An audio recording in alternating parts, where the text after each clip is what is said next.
В Кыргызстане официально стартовала агитационная кампания. С 18 июня кандидаты в президенты имеют право устраивать различные акции, распространять листовки, встречаться с населением и публиковать свои предвыборные программы в средствах массовой информации. Вы увидите, как город преобразится и кандидатами, и призывами. Вот это будет дальше. Это пойдет выборный процесс, то есть агитация кандидатов.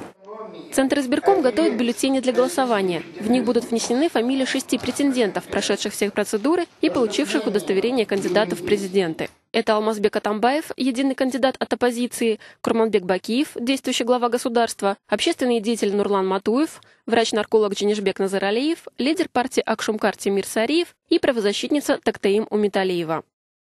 Параллельно Центр избирком уточняет списки избирателей. По уточненным данным, право голоса имеют 2 миллиона 700 тысяч кыргызстанцев. Это немногим более половины всего населения страны. На организацию всенародных выборов из государственного бюджета выделяется более 3 миллионов долларов.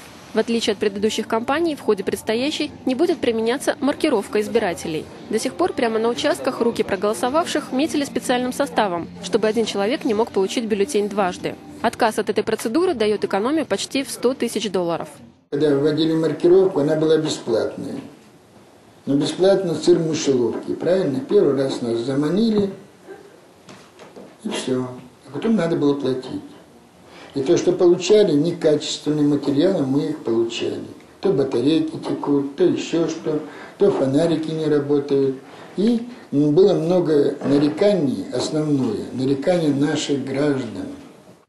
Сейчас идет обучение наблюдателей, формируются участковые комиссии. Их более 2000 по всему Кыргызстану и еще 50 за пределами страны. Устанавливаются информационные щиты и транспаранты.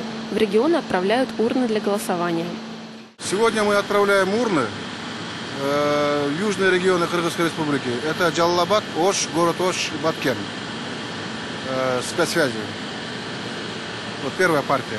Ну вот еще дополнительно их там 334. Сейчас отправляем, остальные вот Бишкек, Чуй, Талас, Нарын, Сыкуль.